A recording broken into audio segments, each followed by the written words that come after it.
La ilaha illallah wahdahu la syarikalah wa asyhadu anna Muhammadan abduhu wa rasuluhu la nabiyya ba'dah.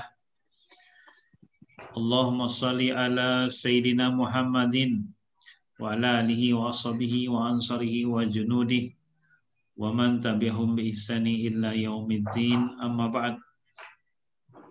Qala Allah ta'ala fil Qur'anil azim, a'udzu billahi minasy syaithanir rajim. Ya ayuhan nasu taqu rabbakumul ladzi khalaqakum min nafsin wahidah wa khalaqa minha zawjaha wa bissa minhuma rijalan katsiran wa nisaa'a wattaqullaha alladzi tasaaluna bihi wal arham innallaha kana 'alaikum raqiba. Saudaraku yang dirahmati oleh Allah, dimuliakan Allah, nantiasa kita berharap Allah pun melindungi kita semua. Alhamdulillah pada malam hari ini, walaupun sebetulnya ada kerinduan yang sangat membuncah, ya, ingin bersama-sama dalam satu majelis, karena ala kulli hal kita ini beberapa pekan tidak bisa bertemu, ya.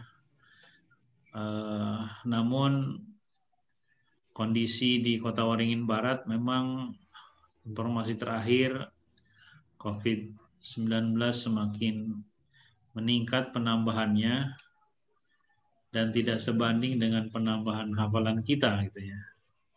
Terlalu cepat COVID.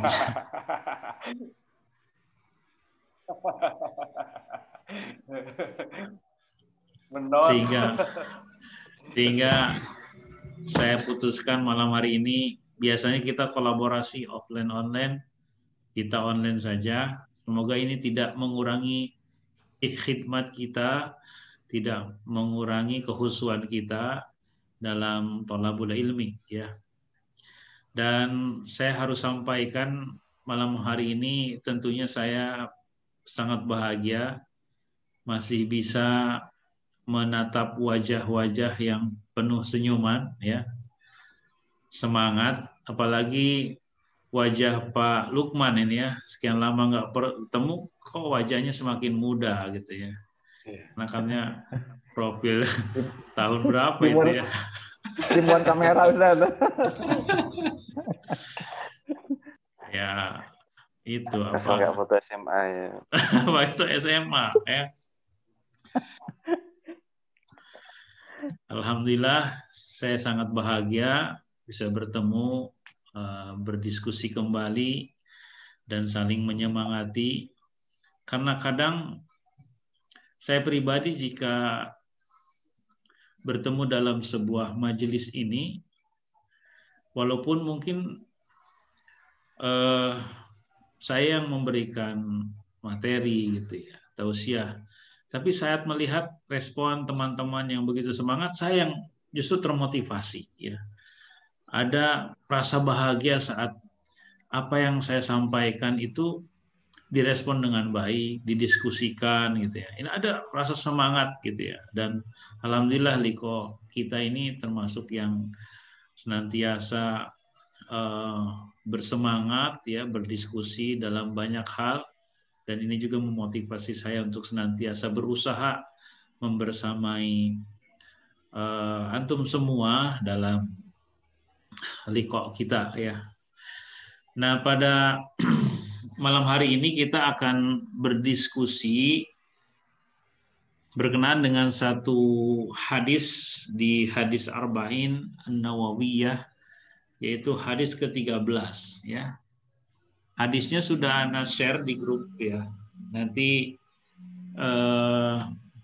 bagi yang tentunya anabanya sudah selesai bisa mulai menambah hafalan hadis, ya. Jadi sambil nunggu teman-teman menyelesaikan anaba, ya, Pak Bahtiar, Pak Jamal, Pak Lukman bisa mulai menghafal hadis, ya. Hadis Arba'in, ya. Karena yang sudah kita bahas itu kan hadis 11, 12, dan kita akan bahas hadis ke-13, ya. Bunyi hadisnya seperti ini. An Abi Hamzah, ya. An Abi Hamzah Anas ibn Malik radhiyallahu anhu, khadimi Rasulillah sallallahu alaihi wasallam. Dari Abu Hamzah Anas bin Malik radhiyallahu anhu, khadimu Rasulillah, pembantunya Rasulullah sallallahu alaihi wasallam. Anna Nabi, ya, dari Nabi sallallahu alaihi wasallam qala, berkata, la yu'minu ahadukum hatta yuhibba li akhihi ma yuhibbu li nafsi. Rawahul Bukhari wal Muslim. Jadi ini hadis pendek, jadi insya Allah sebenarnya kalau dihafal malam ini udah selesai.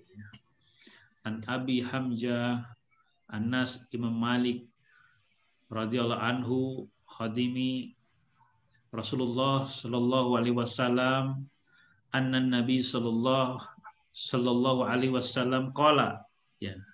Itu kan perawinya ya, dari Anas. Bunyi hadisnya, la yu'minu ahadukum hatta yuhibba, ya. La yu'minu ahadukum hatta yuhibba li akhihi ma yuhibbu li nafsi, ya. Rawahul Bukhari wal Muslim. Ya, dari Anas bin Malik, dari Abi Hamzah Anas bin Malik radhiyallahu anhu, pembantunya Rasulullah sallallahu alaihi wasallam, Nabi sallallahu alaihi wasallam bersabda, la yu'minu ahadukum, la, tidak, yu'minu, beriman, ahadukum, seseorang di antara kalian.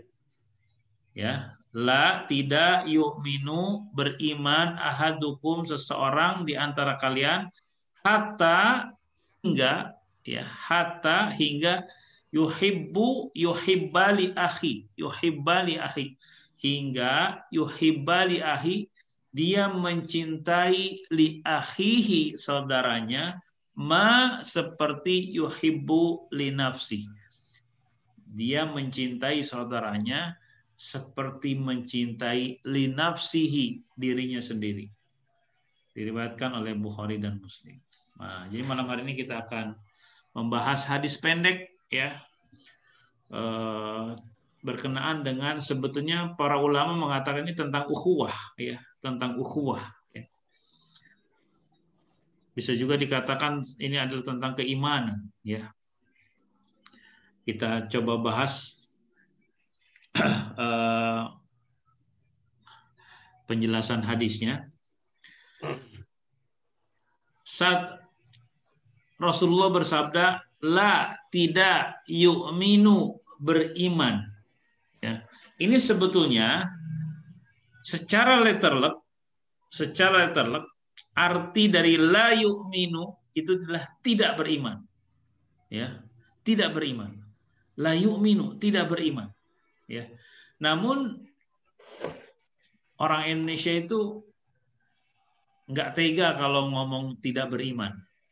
Makanya kalau diterjemahkan dalam bahasa Indonesia, la yu'minu itu artinya tidak sempurna iman. Ya. Tidak sempurna iman. Ini bahasa halus. Ya. Tidak sempurna iman. Padahal arti yang benarnya, la itu tidak, yu'minu iman, tidak beriman sebetulnya. Tapi di Indonesia yang menjadi tidak sempurna iman.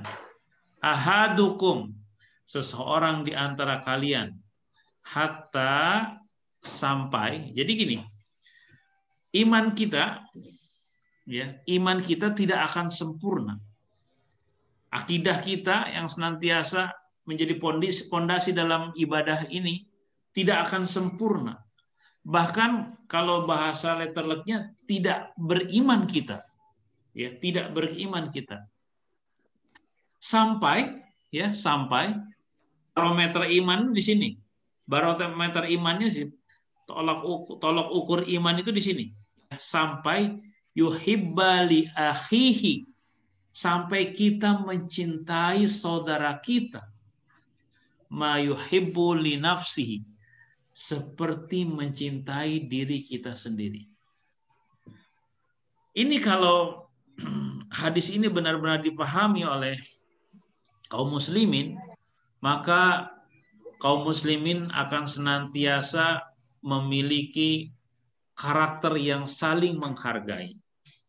Ya, tidak ada hasad, tidak ada dendam, tapi sesama kaum muslimin akan saling mensupport, mendukung. Ya, kalau sama-sama memahami tentang hadis ini. Ya. Nah, apa yang dimaksud mencintai diri kita atau mencintai saudara kita seperti mencintai diri kita? Nah, kita bahas ya. Yang pertama, yang dimaksud mencintai saudara kita seperti mencintai kita adalah dalam urusan din, dalam urusan agama. Ya. Jadi yang pertama adalah dalam urusan agama, namun yang kedua juga bisa dalam urusan dunia. Jadi ada dua hal yang akan kita bahas. Bagaimana yang dimaksud kita mencintai saudara kita seperti mencintai diri kita sendiri ini dalam aspek agama, yaitu akhirat, dalam aspek urusan dunia. Ya. Pertama dalam aspek agama atau akhirat. Orang yang mencintai saudaranya sama dengan mencintai dirinya, dia akan sangat suka, dia akan sangat senang jika dia mendapatkan kenikmatan dalam hal agama dan dia mewajibkan, seolah-olah gitu ya, menginginkan jika saudaranya pun mendapatkan kenikmatan yang sama dengan dirinya dalam hal agama. Bisa dikatakan gini, saat dia mendapatkan kenikmatan dalam hal agama, maka wajib baginya mencintai saudaranya sebagaimana ia mencintai dirinya mendapatkan kenikmatan tersebut. Sehingga jika tidak ada lahir kecintaan tersebut, berarti kita tidak sempurna keimanan. Apa yang dimaksud saat kita mendapatkan kenikmatan masalah agama dan kita ingin saudara kita juga mendapatkan kenikmatan agama? Contoh misalnya, saat bapak-bapak semua ya, sudah rutin melaksanakan qiyamul lail, sudah rutin melaksanakan tahajud, dan kita sudah bahas salah satu tanda ya bahwa kita ini dimudahkan dalam hal ibadah, kita itu mendapatkan kenikmatan saat melakukan ibadah tersebut. Misalnya kita sudah rutin qiyamul lail, rutin tahajud, sehingga setelah tahajud di pagi hari itu ada kenikmatan dalam hati kita. Rasa tenang, rasa damai, ya rasa optimis melangkah gitu dan dimudahkan melakukan kebaikan. Ini kan sebuah kenikmatan. Nah, saat kita merasakan kenikmatan setelah kita melaksanakan kewajiban atau bahkan sunnah-sunnah yang dicontohkan oleh Rasul, kita ingin kenikmatan yang kita dapatkan itu dirasakan oleh saudara kita. Gitu. Jadi orang yang ingin kenikmatan dalam beragama, dalam beribadah ini juga dirasakan oleh saudaranya, dia akan memotivasi saudaranya, akan mengajak saudaranya, bahkan akan menjelaskan, memberikan testimoni kepada sahabatnya, kepada saudaranya. Akhi, saudaraku, saya sudah melakukan qiyamul lail dalam waktu 1 tahun ini. Dan luar biasa kenikmatan saya dapatkan. Saya ingin antum merasakan kenikmatan tersebut. Antum harus mendapatkan kenikmatan yang sama dengan. Wah, gitu. Jadi dalam hal ibadah saat dia mendapatkan kenikmatan, dia ingin sharing kenikmatan tersebut. Ya. Ingin menampakkan kenikmatan tersebut agar saudaranya mengikuti jejaknya. Ya, mengikuti jejaknya. Juga misalnya dalam hal Qiyamul lail, dan selain qiyamul misal dalam hal saum sunnah, dalam hal tilawah, saya mendapatkan kenikmatan tilawah. Kalau kelewat tilawah nggak bisa 1 juz, ada rasa gelisah. Saya benar-benar bisa menikmati ini. Maka dia akan share. Dia akan bagikan dengan saudara-saudaranya agar saudara-saudaranya mendapatkan kenikmatan yang sama. Ya. Begitu juga misalnya ada yang mendapatkan kenikmatan dalam hal ibadah sunnah seperti yang dilakukan oleh Rasulullah gitu ya. Punya istri lebih dari 1, nikmat itu di-share kepada teman-temannya biar teman-temannya juga merasakan hal yang sama gitu ya. Kalau itu sebuah kenikmatan dalam hal ibadah ya. Atau juga bisa jika kita ya dalam beragama menginginkan surga, menginginkan jannah ya, surga yang kelak akan menjadikan balasan dari amalan kita, kita juga menginginkan surga yang sama yang akan didapatkan oleh saudara-saudara kita.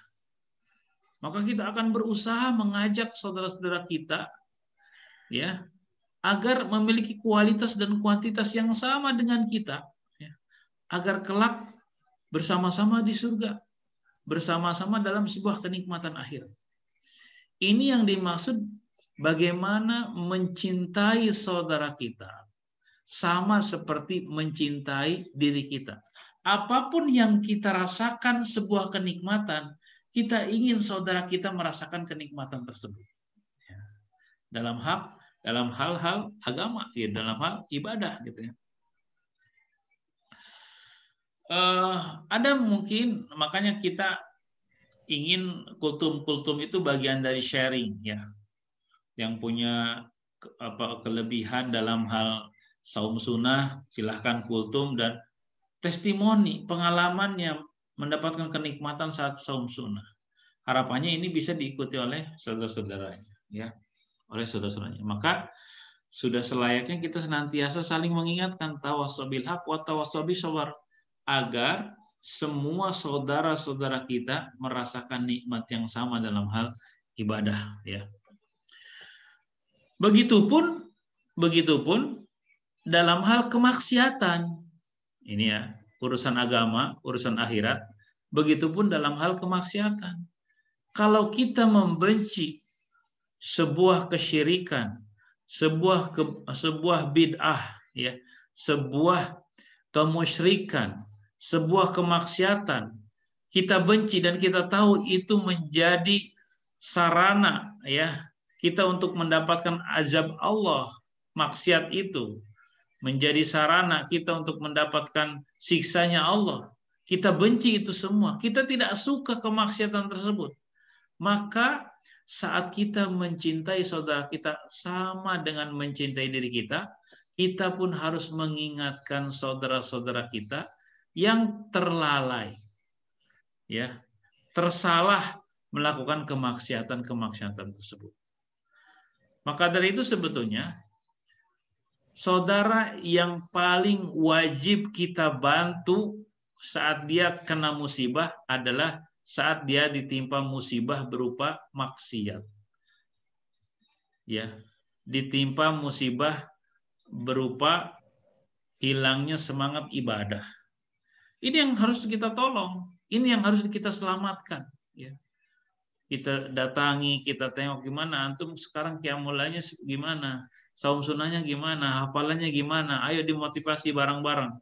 Atau misalnya ada saudara kita yang kita tahu dia melakukan kemaksiatan, datangi, ya, disapa, ya, diberikan pemahaman, jangan justru jauhi, ya, senantiasa diselamatkan dari celah-celah untuk melakukan kemaksiatan tersebut.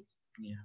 Jadi kalau kita tidak suka sesuatu yang diharamkan oleh Allah, dibenci oleh Allah, ini juga kita inginkan saudara-saudara kita pun sama membenci apa-apa yang kita benci. Ya. Kalau tidak ada perasaan seperti itu, tidak ada perasaan saat saudara kita ditimpa musibah berupa maksiat, terus kita membiarkan, nggak ada perasaan kita ingin menolong, maka tidak sempurna keimanan kita. Nah, karena tadi la yu'minu ahadukum, ya, la yu'minu, tidak beriman.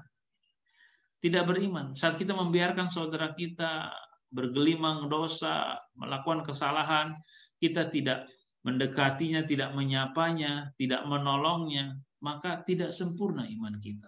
Ya. Nah, ini dalam hal aspek agama, dalam hal aspek akhirat. Nah, pun yang dimaksud dengan hatta yuhibba li akhihi ma yuhibbu li nafsi, yang dimaksud dengan mencintai saudara kita seperti mencintai diri kita sendiri dalam hal aspek dunia, ini pun sama, dan ini pun sama.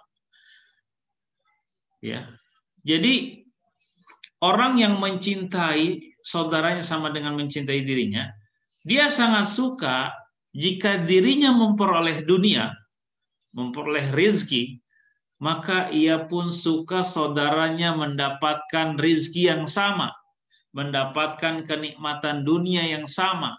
Ya,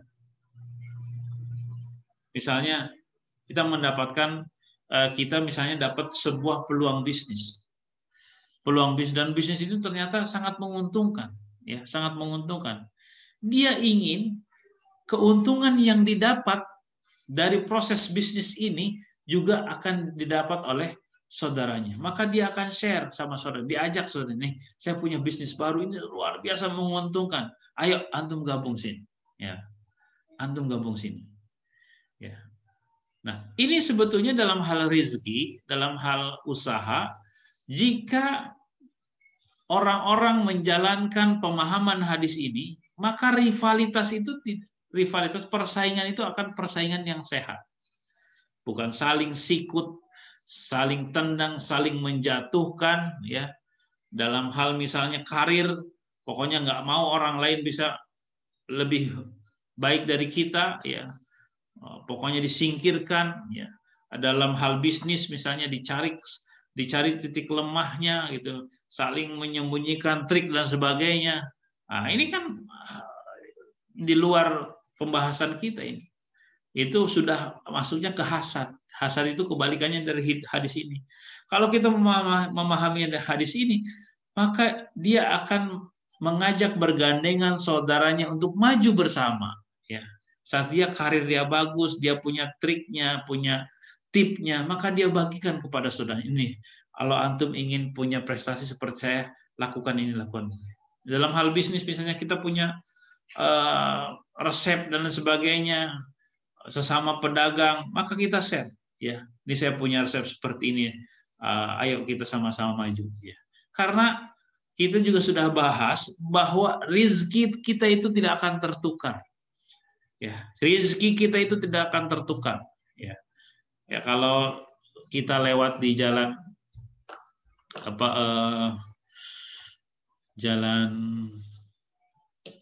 jalan apa Pak Kogo itu jualan? Antasari, ya. Antasari itu kan yang jualan pentol, jualan es tuh banyak. Tapi insya Allah semua sudah ada jatahnya, ya. Semua sudah ada jatahnya yang beli, ya.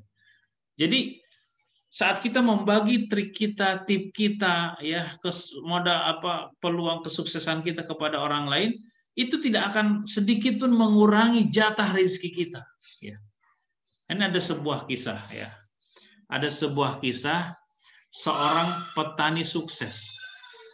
Seorang petani sukses, dia punya tanah yang ditanami padi dan hasilnya luar biasa. Padinya bagus terus, ya, bagus terus.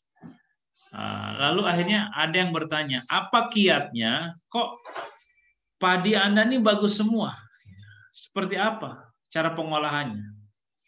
Kata orang ini, petani ini, rumusnya gampang. Saya punya bibit yang bagus, punya bibit unggul, ya. Maka bibit yang bagus ini, bibit unggul ini, saya berikan kepada petani-petani di samping kanan samping kiri, ya, depan belakang saya kasih semua. Biar mereka menanam padi yang unggul ini. Terus orang nanya, oh bukannya ini persaingan? Tidak, saya tidak menjadikan tetangga saya pesaing. Ya justru dengan saya menyebarkan bibit-bibit yang bagus di sekitar pesawahan saya, ya, maka ini yang akan membuat setiap benih dari bibit saya itu bagus terus. Kenapa? Karena pembenihan yang dilakukan oleh kupu-kupu, oleh lebah misalnya, mengambil bibit-bibit, dia kemungkinan bisa saja mengambil bibit dari atau biji dari tempat-tempat yang lain yang akan akhirnya juga ke tempat kami. Jadi kata dia, kalau di sekitar kami, di sekitar saya itu bibitnya unggul semua, bibitnya bagus semua, maka yang akan masuk ke tempat saya pun adalah bibit yang unggul, benih yang unggul. Dia punya prinsip seperti itu. Jadi dia mengajak orang-orang yang di sekitarnya untuk menanam bibit yang unggul, sehingga kualitas pesawahan dia akan terjaga terus menjadi kualitas yang unggul. Nah, ini menjadi sebuah pencerahan bagi kita sebetulnya dalam hal kita berusaha, dalam hal kita berbisnis. Kadang kan ada orang, wah ini karena rival nih, karena pesaing, maka segala sesuatunya harus ditutup-tutupi dan sebagainya. Ya, justru kalau sharing lebih nyaman, lebih mudah. Ada saya punya nilai plus, keunggulan di sini, ternyata saudara saya juga punya keunggulan di bidang yang lain, kolaborasi sehingga bisa menghasilkan produk yang lebih efektif, efisien, dan outputnya menjadi output yang unggul gitu ya. Nah, jadi yang dimaksud kita mencintai saudara kita sama dengan mencintai diri kita sendiri dalam hal dunia adalah saat dia mencintai dunia, ya, atau memperoleh dunia, dia pun menginginkan saudaranya mendapatkan dunia yang sama dengan dirinya, ya, yang sama dengan dirinya. Nah, ini dalam hal bagaimana yang dimaksud mencintai diri kita atau mencintai saudara kita sama dengan mencintai saudara kita, mencintai diri kita sendiri, ya. Dalam hal mencintai saudara kita ini akan lahir dari mahabbah, dari kecintaan itu kita akan lahir saling support, ya, saling tolong menolong, ya, saling mendukung, ya. Allah berfirman dalam surah At-Taubah ayat 71, A'udzubillahi minasyaitonirrajim. Wal mu'minuna wal mu'minatu ba'duhum awliya'u ba'd ya'muruna bil ma'ruf wa yanhauna 'anil munkar wa yuqimuna sholata wa yu'tuz zakata wa yuti'una Allaha wa rasulah ulaika sayarhahumullahu innallaha azizun hakim. Ya, wal mu'minuna wal mu'minat, dan orang-orang yang beriman baik laki-laki maupun perempuan, ya, ba'duhum awliya'u ba'd, sebahagian mereka menjadi penolong bagi sebagian yang lain. Ya'muruna bil ma'ruf, mereka menyeru atau menyuruh kepada yang ma'ruf. Wa yanhauna 'anil munkar, mereka mencegah dari yang mungkar. Wa yuqimunas shalah, ya, mereka mendirikan salat. Wa yu'tuz zakat, menunaikan zakat. Wa yuti'una Allaha wa rasulah, ya, mereka pun taat kepada Allah dan Rasulnya. Ulaika sayarhahumullahu innallaha azizun hakim, sesungguhnya mereka itu akan diberi rahmat oleh Allah, sesungguhnya Allah Maha Perkasa lagi Maha Bijaksana. Surah At-Taubah ayat 71. Lihat di sini. Dikatakan wal yu'minuna wal yu'minat, ya. Dan orang-orang yang beriman, sama tadi kan. La yu'minu berkenaan dengan yang beriman. La yu'minu ahadukum berkenaan dengan orang beriman. Di sini pun dikatakan wal mu'minuna wal mu'minat. Dan orang-orang yang beriman laki-laki ataupun perempuan, ya. Ba'duhum awliya'u ba'd, mereka atau sebagian mereka adalah menjadi penolong bagi sebagian yang lain. Nah, jadi bukti dari kecintaan kita kepada saudara kita itu saling tolong menolong, saling mensupport, saling membantu. Ba'duhum awliya'u ba'd, ya, sebagian menolong atau menjadi penolong bagi sebagian yang lain. Bahkan dikatakan di sini saling support, saling dukung, saling tolong menolong itu dalam hal ibadah. Menyuruh kepada yang ma'ruf, mencegah kepada yang mungkar, mendirikan sholat, menunaikan zakat, taat kepada Allah dan Rasul-Nya. Ini bagian dari tolong menolong.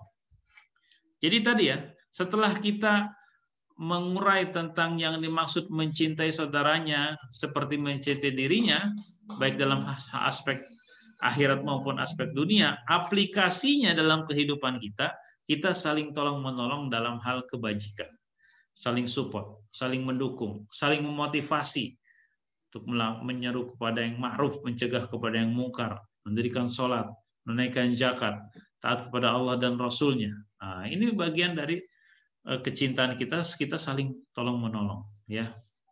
Bahkan kata Allah, ya, mereka itu akan diberi rahmat oleh Allah. Orang yang saling menolong berkenaan dengan kebajikan, setelah mereka mencintai dan saling menolong dalam hal kebaikan, Allah akan merahmati mereka. Ya, sesungguhnya Allah Maha Perkasa lagi Maha Bijaksana. Nah, sehingga gini ya, salah satu sikap seorang muslim ketika melihat saudaranya melakukan kesalahan adalah menasehati. Ya. Bagian dari mencintai saudara kita, saat kita melihat saudara kita melakukan kemaksiatan, maka sikap kita adalah menasehati. Kata Ibnu Rajab Al-Hanbali berkata, jika seseorang melihat pada saudaranya kekurangan dalam hal agama, maka ia berusaha untuk menasehatinya. Bagaimana dengan saudara kita yang melakukan dosa besar, ya, misalnya pemakan riba, ya, rentenir lah gitu ya, atau suka menggibah, ya, maka kita tetap mencintai saudara kita dalam aspek ketaatannya. Kita membenci kemaksiatannya, tapi tetap kita mencintai ketaatannya. Ya. Nah, jika masih ada ketaatan, kita mencintai ketaatannya. Bahkan Ibnu Taimiyah rahimahullah berkata, jika ada dalam diri seseorang kebaikan dan kejelekan, dosa dan ketaatan, maksiat dan sunnah dan bid'ah, ya, sunnah dan bid'ah, maka kecintaan kita terhadap saudara kita tergantung pada kebaikan yang dimiliki oleh saudara kita. Hal-hal kebaikannya tetap kita mencintai, ya. Ataupun kita berlepas berkenan dengan kemaksiatan. Misalnya, ini juga contoh, ada pencuri dia miskin. Perilaku dia mencurinya, kita membencinya. Tapi perilaku kemiskinannya kita pun harus menolong, ya, harus menolongnya. Untuk sikap mencurinya kita adili, tapi untuk kemiskinannya kita harus tetap memberikan bantuan atau kebutuhannya. Ya. Nah, lalu apa saja faedah hadis tadi? Yang pertama adalah ini berbicara tentang ketidaksempurnaan iman seseorang. Salah satu penyebab tidak sempurnanya iman seorang saat kita tidak mencintai saudara kita seperti mencintai diri kita, atau bisa diartikan adalah adanya hasad. Ya, jadi hasad itu kebalikan dari hadis ini, sehingga bisa dikatakan hasad itu bisa mengurangi kesempurnaan iman kita. Nanti kita akan bahas itu terkait dengan hasad. Faedah hadis yang kedua adalah kita wajib untuk mencintai saudara kita sebagai mencintai diri kita. Dan kewajiban kita mencintai saudara kita ini juga sebaiknya diungkapkan, disampaikan. Bagaimana saudara kita tahu bahwa kita ini mencintai dirinya kalau kita tidak pernah mengungkapkan. Ya, ucapkan secara verbal. Ana uhibbuka fillah. Saya mencintai engkau karena Allah. Luar biasa ya. Nah, ungkapkan ini. Saya bahagia bertemu antum. Saya semangat. Saya senantiasa ingin bersama antum dalam hal keagamaan, dalam hal ibadah, dalam hal motivasi. Ini harus disampaikan, harus diucapkan. Karena pernah seorang sahabat mengatakan kepada Rasulullah, ya Rasulullah, sungguhnya aku mencintai saudaraku itu. Kata Rasulullah, apakah sudah engkau ucapkan? Belum ya Rasulullah. Maka datangi saudaramu dan ucapkan, ana uhibbuka fillah. Saya mencintaimu karena Allah. Karena cinta itu harus diucapkan, dia secara verbal. Walaupun setelah diucapkan juga harus dibuktikan. Ya, jangan omdo, jangan omong doang. Kelihatannya ngomongnya cinta, tapi nggak pernah perhatian. Nah, nggak boleh. Ya. Begitupun kepada istri kita ya. Walaupun antum semua juga pengantin baru kan ya. Ada yang baru 10 tahun, baru 20 tahun gitu kan, baru semua. Nah, ini juga secara verbal kadang perlu kita terus mengungkapkan kecintaan kita. Jangan mengatakan ini, alah kita ini kan sudah sama-sama tua, sama-sama paham aja lah. Nggak bisa. Ya, apalagi sekarang kan di WhatsApp itu sudah bisa banyak terwakili perasaan kita. Ya, sering-seringlah kalau misalnya lagi berjauhan dengan istri, ya misalnya pas lagi perjalanan, pas lagi ke kolam misalnya, istri di Pangkalan Bun, kirim emot-emot yang lope-lope gitu kan, menyemangati ya. Atau dengan puisi, dengan pantun ya, sampaikan kepada pasangan kita, karena memang cinta itu harus diucapkan ya. Bagaimana pasangan kita tuh tahu bahwa kita tuh mencintai dirinya kalau nggak pernah diucapkan. Jangan menganggap Aika udah lama nih, udah nikah, udah sama-sama tahu, nggak bisa ya. Kita harus jaga senantiasa mahabbah kita, karena cinta itu bukan hanya sekedar mempertahankan, karena berkeluarga itu bukan hanya sekedar mempertahankan cinta, tapi harus membangun cinta ya. Semakin tua cintanya harus semakin ditumbuhkan ya, maka akan senantiasa sakinah, mawaddah, rahmah. Ini penting ya. Cinta itu harus diucapkan dan juga harus dibuktikan. Nah, ada bukti dari konsekuensi dari ucapan kita, harus senantiasa kita buktikan. Nah, yang ketiga, faedah hadis ini wajib meninggalkan sebuah sifat yang bertentangan dengan hadis ini, yaitu sifat hasad. Jadi hasad ini bertentangan dengan bunyi hadis tadi. Ya.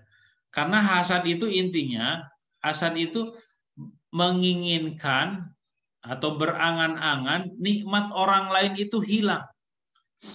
Kalau tadi ya kita berbicara tentang hadis, saat mencintai saudara kita seperti mencintai diri kita sendiri, bahkan kita menginginkan kenikmatan yang kita miliki itu juga didapatkan oleh saudara kita ya, oleh saudara kita. Justru hasad itu sebaliknya, kenikmatan yang sudah dimiliki oleh saudara kita ingin hilang, bahkan ingin berpindah kepada diri kita. Itu bahaya hasad ya. Syekhul Ibnu Taimiyah berkata ya, al-hasadu huwal bughduh ya. Al-hasadu huwal bughduh wal qarahatu lima yarahu min husni halil mahsud ya. Hasad adalah membenci dan tidak suka terhadap keadaan baik yang ada pada orang yang dihasadi. Ya.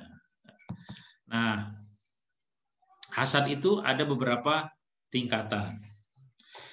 Hasad yang pertama adalah berkeinginan nikmat yang ada pada orang lain itu hilang meski tidak menginginkan pindah kepada dirinya. Nah, ini level pertama ya. Level pertama tingkatan hasad. Jadi saat orang lain mendapatkan nikmat, dia nggak suka. Saat orang mendapatkan rezeki, mendapatkan kenikmatan, dia nggak suka. Walaupun dia tidak menginginkan nikmat itu pindah kepada dirinya. Ya. Nah, tapi dia punya keinginan besar agar kenikmatan tersebut ya bisa hilang dari saudaranya, walaupun dia tidak menginginkan berpindah kepada dirinya. Ini level yang pertama ya. Level kedua adalah berkeinginan nikmat yang ada pada orang lain itu hilang, lalu berkeinginan nikmat tersebut pindah padanya. Nah, ada saudara kita baru dilantik, dapat jabatan baru, promosi ya. Wah, hasad tuh. Kok dia yang dapat? Harusnya saya. Nah, ini hasadnya udah gini, udah ingin jabatan lepas dari saudaranya dan berpindah kepada dirinya. Ya. Atau misalnya lihat saudara kita istrinya cantik, wah, istrinya cantik nih, wah mudah-mudahan cepat mati gitu, jadi janda, terus ini menikahinya gitu. Atau misalnya mudah-mudahan cerai sama suaminya, terus saya menikah. Nah, ini hasad, hasad level kedua ya, hasad level kedua. Jadi berkeinginan nikmat itu lepas dari saudaranya dan berpindah kepada dirinya ya.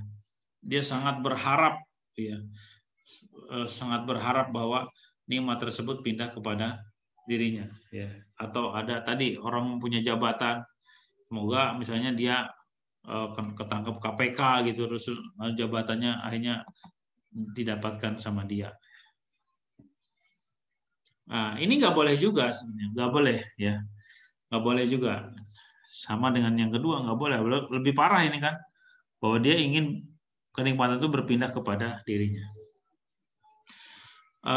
Yang ketiga, dia tidak punya maksud pada nikmat orang lain, namun ia ingin orang lain tetap dalam keadaannya dan tidak mendapatkan nikmat. Misalnya kita lihat orang yang miskin, orang yang bodoh, dia ingin bahwa udahlah kamu tetap aja miskin, tetap aja bodoh. Biar yang pintar itu saya, biar yang kaya itu saya. Tidak menginginkan orang lain itu mendapat kenikmatan yang sama dengan dirinya. Ya. Kenapa? Mungkin agar dia mudah merendahkannya, mudah meremehkannya. Ini juga hasad berikutnya. Ya. Atau juga ada tingkatan berikutnya, tidak menginginkan nikmat orang lain hilang, namun ia ingin orang lain tetap sama dengannya, selevel. Nggak boleh orang lain itu lebih maju dari kita, ya harus minimal sama. Ya. Kalau dia lebih baik dari kita, baru muncul hasad. Ya, jadi inginnya udah selevel saja. Ini juga nggak boleh. Nah, yang kelima adalah menginginkan sama dengan orang lain tanpa menginginkan nikmat orang lain hilang, dan inilah yang disebut dengan ghibthah ya. Ya, ghibthah. Ghibthah itu menginginkan sama dengan orang lain tanpa menginginkan nikmat orang lain itu hilang. Ini yang disebut ghibthah. Ya, ghibthah. Ya. Ghibthah itu boleh nggak ghibthah? Boleh. Ghibthah itu maksudnya gini, menginginkan kita itu termotivasi karena orang lain mendapatkan nikmat, lalu kita ingin menginginkan nikmat yang sama tanpa menginginkan nikmat itu hilang dari saudaranya. Ya. Terutama ghibthah ini diperkenankan dalam dua hal, ya, dalam dua hal. Rasulullah Shallallahu Alaihi Wasallam bersabda, la hasada ila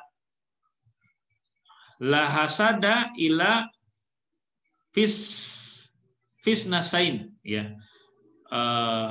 Jadi tidak boleh hasad kecuali pada dua orang. Ya, pada dua orang. Kita boleh hasad kepada dua orang, maksudnya gitu ya. Siapa saja? Rajulu atahullahu malan faslato ya. ala halakatihi fil haqqi. Ya, yang pertama adalah kita boleh hasad, ghibthah, ya, yaitu kepada orang yang dianugerahkan padanya harta lalu ia infakkan pada jalan kebaikan. Ya. Jadi kita boleh iri, boleh hasad saat kita melihat orang ada saudara kita itu rezekinya banyak, terus infaknya banyak. Wah, hasad nih, saya harus bisa infak juga seperti dia. Boleh ini, ya, hasad yang dibolehkan, iri yang dibolehkan, ya, ghibthah, ya, iri yang dibolehkan saat melihat saudara kita itu rajin infaknya, hartanya banyak, kita juga ingin seperti dirinya. Yang kedua, warazulun atahullahul hikmah fahuwa yaqdi biha wa yu'allimuhuma, ya. Yang kedua adalah saat dia melihat saudaranya diberi karunia ilmu Al-Qur'an dan Sunnah dan ia menunaikannya dan mengajarkannya. Kita iri karena saudara kita hafalannya banyak, boleh iri. Sehingga saya harus bisa menyamainya, ya. Tanpa kita ingin hafalan saudara kita tuh hilang, ya. Jangan, wah, dia nih nambah terus hafalannya, saya belum bisa. Lalu diganggu saudara kita supaya nggak ngapal, ya. Kasih kesibukan supaya nggak ngapal, biar sama-sama nggak ngapal, nggak boleh gitu. Ya. Tapi justru kita ini termotivasi, semangat untuk mendapatkan hafalan yang sama, ya. Al-Quran dan As-Sunnah.